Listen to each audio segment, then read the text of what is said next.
School kan Tabantabo Orphanage Care School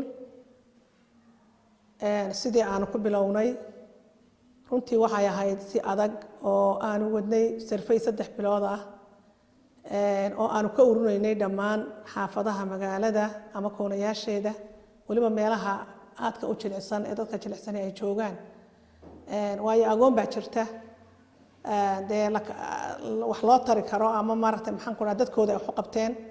ama markaasi waalidkii dhalayba wax uga tagay laakiin agoomaha aadka u liita ayaan runtii raadinay isla markaasina aan ku guuleysanay inaan 20 hablood aan ku bilowno markii aanu bilaabaynay iskuulka 20 kaasi markii aanu helay waxaanu ku bilownay qol yaroo jaajuur ama daar inaan u maaragtay maxaan ku raad ay u kareyno isla markaana qabana hal macallin intaas waxay yihiin intii ay wadeen aan halaya ku bilownay waxa runtii markii dambe aanu bilownay yani soo kordhay oo maalin ka dambe ku soo kordhayay ardaydii yani markay arkeen faa'iidada ay leedahay maxaan ku raahday waxbarashada hablaha surveyga markaanu qaadaynay waxaanu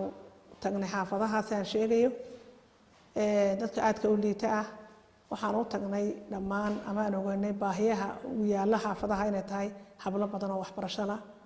oo waalidkii maxaan ku rahdaa dhalay ama hooyadii ay u doontay bariiskiisa ay ugu raadin lahayd hablihiina ay awoodi weydeen inay wax barto marka runtii yani hablahaas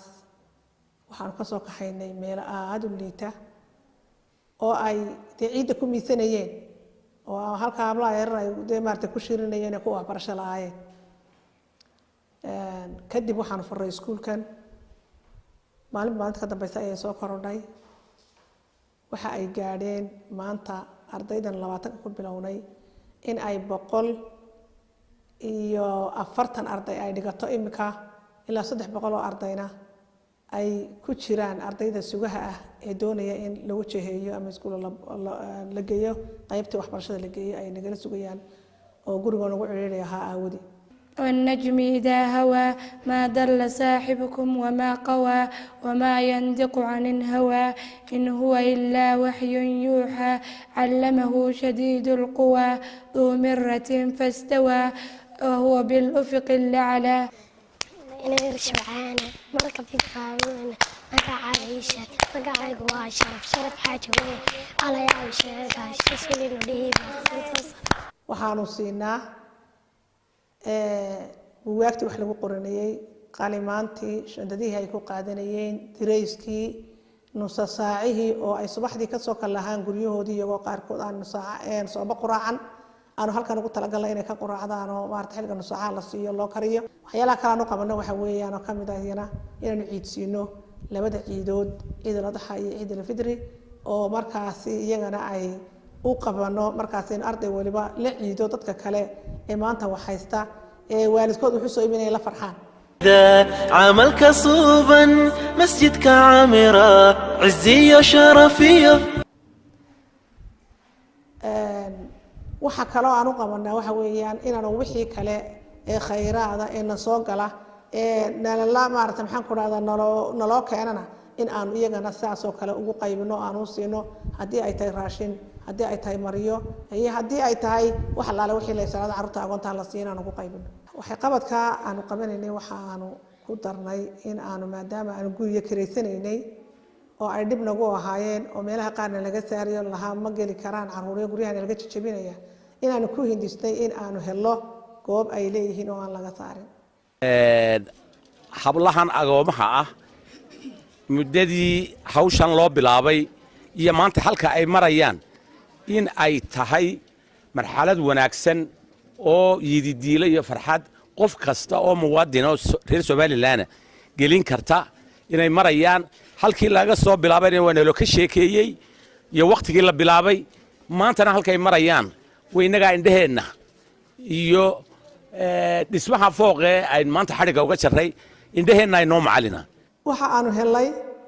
in aanu u dhisno gurigii oo maanta ay ku jiraan guri ama iskuul 9 kalaas markaas 8 kalaas ah iyo markaas maxaan ku dhahay keejigoodii la mid ah runtii ay hayaan halkii uu joogay halka macallin maanta waxa ka shaqeeya 9 macallin oo 8 macallin ay yihiin iyo maamulka 9 macallin ma ka shaqeeya waxa ay marayaan keeji ilaa iyo class 8 sanadka maanta waa sanadkii ugu horeeyay eedka ka baxaya maartay taagan yihiin ilaahayna waxaan ka rajaynaynaa in ay noqdaan qaar magac u soo jiida iskuulkaasi 10 taabaab laas ay noqdaan insha Allah hooyada la tacaashay tabaalaha yoomka aduur tantakiisa dartaa u tabcaantay cadceed isu taagtay intay wax tashiishay dharkaaga tolaysay hooyada ku tabcaysay marun ha tis qaado marun lib ha taabo marun ha istiirsho abaalkii tabaysay intaad kula tuurto huq iyo naxdin taagan ha saarani tuurta tunkana ha ku qaadan bismillaahi raxmaani raxiim magacaygu waa asma jaamaca bi oo ah galaas aid waxaan ka mid ahay ardaydii iskuulka lagu bilaabay